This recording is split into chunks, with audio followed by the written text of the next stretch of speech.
there's some truth to, I think, all of them. And I think those shreds of truth in all of them are the years of interpretation that men, basically, not, humans, I should say, changed to fit their narratives. And I think we've always done that.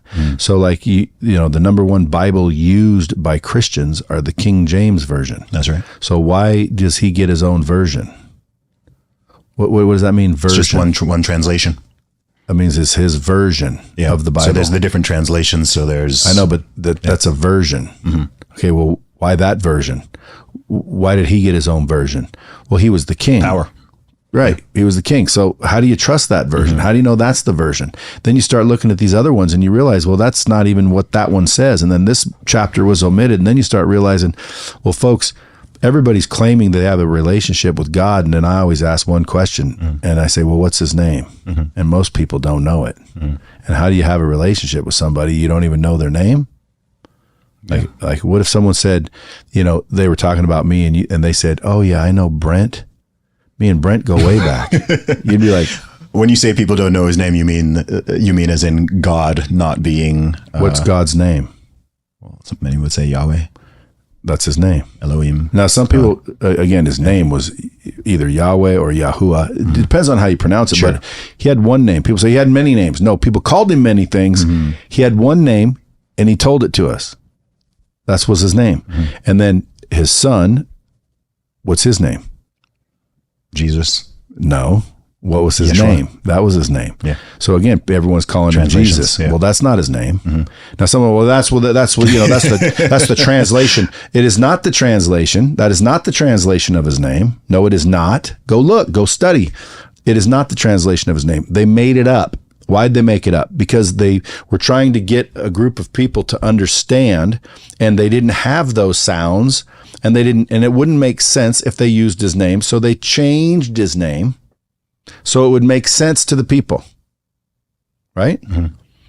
Okay. I always think to myself, who did that? Like, who thought they had the frickin' authority to change his name? And they changed it. I don't care what anyone says, unless somebody can prove me wrong. And again, I'm open. Sure. But based on what I've seen, I want a biblical scholar who's like listening to this podcast to reach out. I've had people come here and guess what? They leave going, dude, I didn't really, I looked and you're right. Yeah. Because I've looked. Okay. And by the way, that's funny. The scripture says, seek and ye shall find. Most people aren't seeking. They're just believing whatever they're told. And that's why you get a bunch of people saying, they're religious and, they got a relationship with God. And then I say, well, what's his name? And they don't know it. And a lot of people don't even know, like they say Jesus. Okay, I see what you mean. And like when I say, what's God's name? They say Jesus. Number one, that wasn't even Jesus's name, but that's not God anyway. People are, yes, that's God.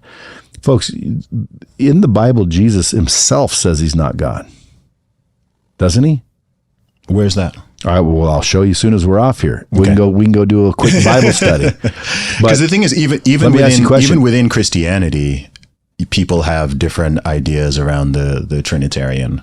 Sure, idea. They're all saying that they're all one and they're all one. I understand, but they're also individuals and they're also separate. It's a strange concept. It is not it's not an obvious concept. Like I grew up in Saudi Arabia. I have Muslim friends, and I know one thing that they find very strange and confusing about Christianity is the concept of the Trinity, of having God, Son, Father, Son, Holy Spirit being three different entities, but also all being one and the same. It's not an...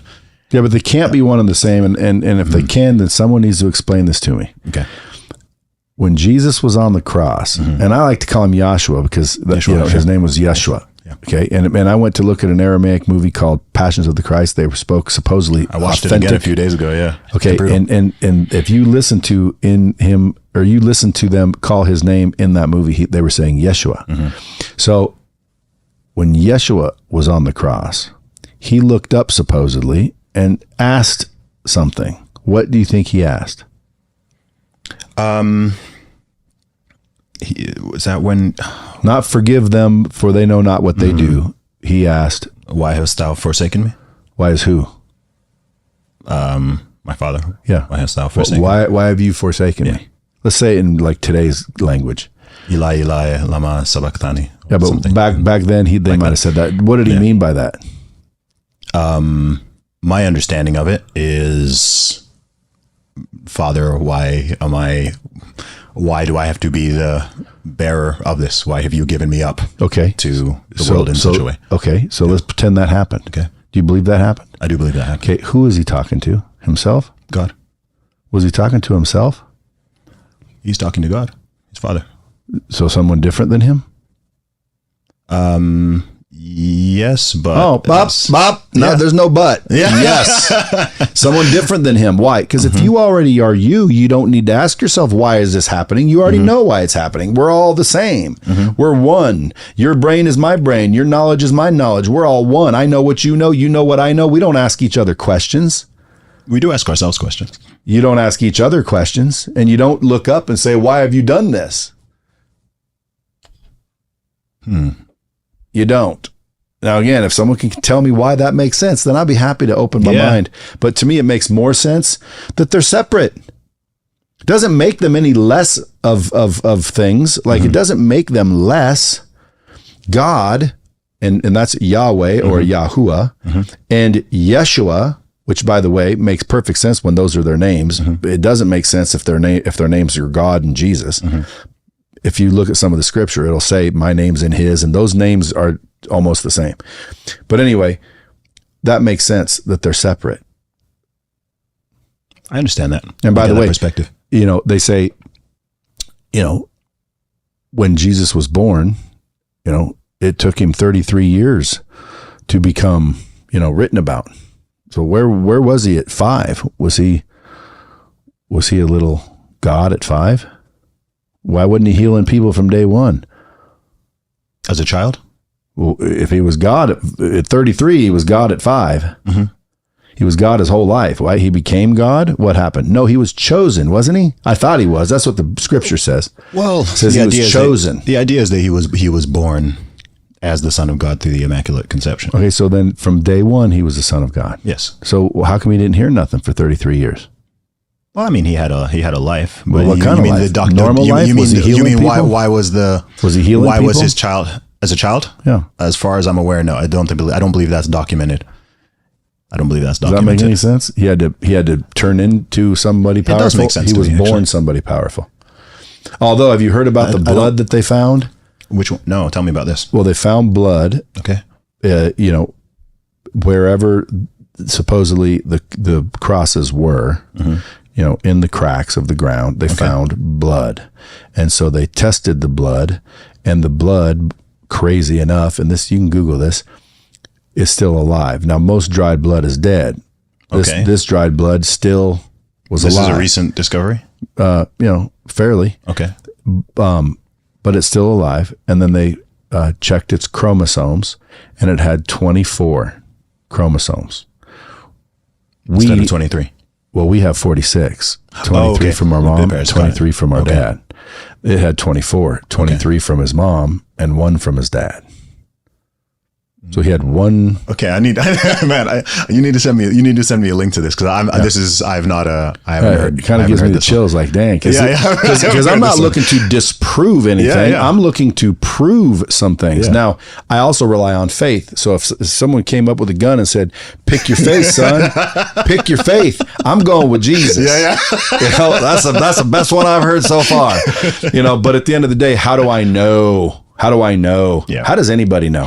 Look, I don't think anybody knows. And if anyone claims they do, dude, they're just claiming faith, because nobody knows. Yes. I often when I have conversations with people about theological stuff, I often caveat that I call myself a humble believer, right? Because it doesn't matter the belief system. It doesn't matter the religion. It can even go beyond religion. You see this with people's political ideologies and so on, right?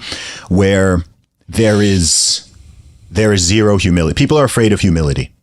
People are afraid of accepting and voicing the idea that they are not 100% absolutely certain that they are correct and therefore everyone else with a different perspective or interpretation is wrong. That's not me.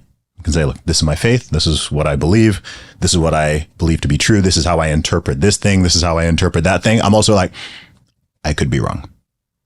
That's how I am. Right. That's how I am. I'm like, I could be wrong. I can explain my positions.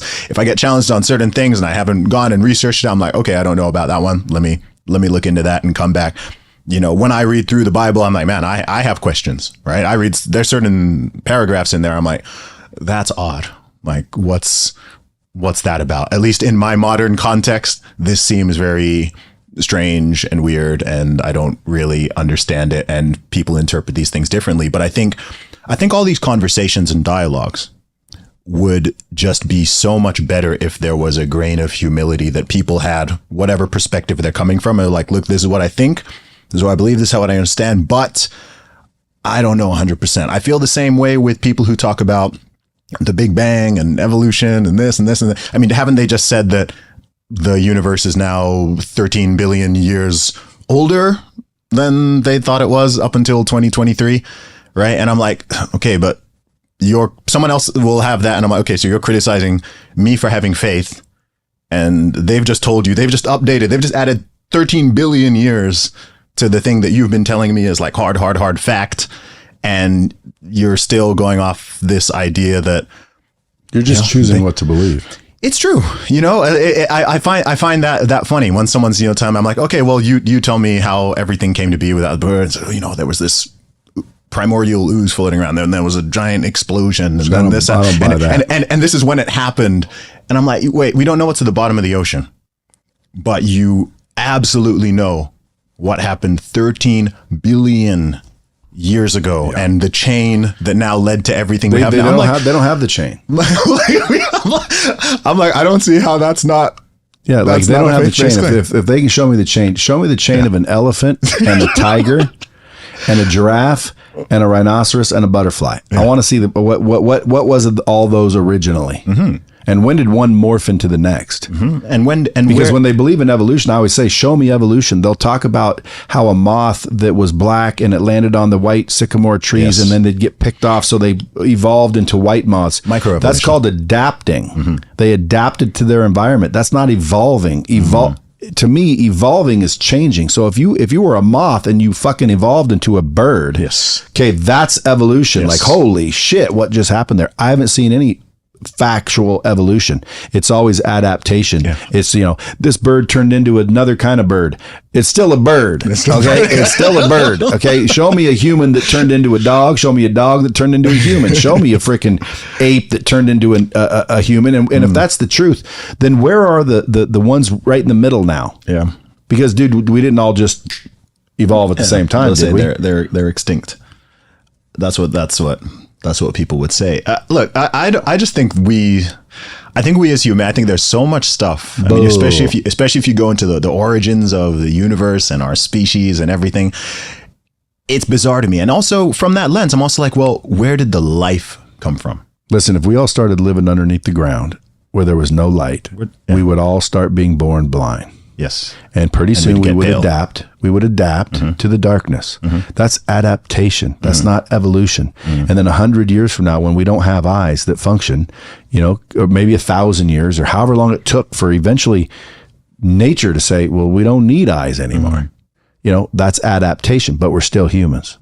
So to me, it's like, how are all the different species here? Mm. How is an elephant an elephant? Was an elephant the same thing as a tiger, but at some point in time, a tiger went this way and an elephant went that way? I think that's the idea, that there was some common ancestor. There's all common ancestors. Where did they come from? Look, this doesn't make sense. I don't believe it. This is, I love that you just said that, because no one will say that. I will. Right? One of the greatest fears people have is to come out and say, look, evolution doesn't make sense to me. Like, what? Because if you're a smart person, I'm an Oxford University graduate. I'm supposed to be like, Mr. Evolution, Mr. this, Mr. that. Then you should know that the polyunsaturated hydrocarbons that flow through the medulla oblongata increase the blood flow to the erector pili. I just made that up. Yeah. But this is the thing. I think people are not willing to be like, so sometimes certain ideas and hypotheses, they get fully ingrained, again, because people take them on faith, right? You might be like, oh, it came from, well, the scientists, the experts, this. And I'm like, they don't know either, bro. Like that's right. Dude, look at the last couple of years. They've been lying to us about, right? They've been getting everything wrong. Like when you just said they don't know either. And so that's the truth. They don't know. Because even pastors, and believe me, like I've met a lot of really good pastors. They don't know either. Like, how do I know they don't know? Because they weren't there. They're only 50, 55 years old. Where were they back then? They weren't. Okay, so they weren't there. So they're going on what they faith learned or were told. Yeah. And they go back. Whoever told you that, let's go see who told them that. And then you'll go back and you'll go back and you'll go back and you'll realize we've been handed this story for thousands of years. It could be total bullshit, or it could be warped, or it could be wrong because of someone else's, narrative. So that's why I think there's truth in all these different religions. I mean, you can read the Torah and there's some truth in the Torah. Oh, yeah. There's some truth in and they all have massive overlap. At least the Abrahamic ones there. I think they do. Overlap, the Quran and the Bible have overlap. And Muslims do not disagree that Jesus existed. They just don't believe. They also think he's the Messiah. They just don't believe he's God's son. They don't believe he's the son of God, but they believe he's the Messiah who will come back and defeat the Antichrist. Yeah. So to me, it's like, look at all these shreds and all these different ones. Someone double check me on that, but I'm pretty sure what I just said was correct. Well, that tells me that there's a creator. Why? Because all of these different religions have shreds of truth in it. And where'd that truth come from? So I'm thinking there is a creator, obviously. And then through time, and because we're human, subject to errors, we twist everything and twist the truth, and then it shreds into a lot of different stories, when that's why a lot of them make sense. Like, to me, dude, when I listen to the Muslim faith, I don't think that, people hear Muslims, they think the bomb's blowing up. That's just ignorance. The Islamic faith, they're not for that either. No. So if you read the Quran, dude, some of it makes a lot of sense. And then if you read the Bible, some of it makes a lot of sense. And if you read the Torah, some of it makes a lot of sense. You go and read shit that like any religion has, and you go, that makes sense. Yes. But at the end of the day, does anybody actually know? Do we know? Absolutely. The answer is no. Yeah. Anyone that really knows was dead thousands and thousands and thousands of years ago. All we can go on is what they wrote and left behind. And then if you start looking at that evidence, like you go back to the very beginning, like the Septuagint Bibles, or I forget they're called Septuagint or something. There's versions of the Bible. You go back. Pretty soon it's in another language. Now you got to get a translator. Then Aramaic, you go back and you go back and it's even in another language, Aramaic. And then you go back and pretty soon it's like, how do you know what they meant? Well, whoever translated it, it's their interpretation. Just like you said, you have your own interpretation. Exactly. Yes, so let's say you were the translator of this Aramaic script, and I'd say, what does it say? What does it say? And I would get your version of what it said, and then I'd go tell my son, and then my son would tell his son. And then 2,000 years later, here we are fighting over who's right and who's wrong, when in reality, none of us know. Yeah. I think when it gets to the fighting part, this is when people are being goofy, and it's also when people have deviated from their own faith. Right? Whether you're Jewish, whether you're Christian, whether you're Muslim, like none of these faiths are telling you to go out there and, physically harm or let alone kill other people. So like if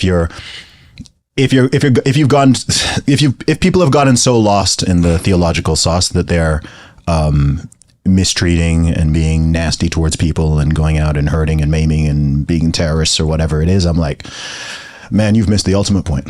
Right, like beyond all the details and things that we're getting into, it's like, man, you've missed the whole point. If you call yourself a Christian and you don't even attempt to be like Jesus and treat people like Jesus did in any way, and you don't go by the golden rule, and you don't love your neighbor as yourself, and you're just going out there and being genuinely hateful towards people and all that, then I'm like, man, you could know the Bible inside out, but ultimately, like, you missed the most important life lesson from it. And, that's why I think I'm going to do okay.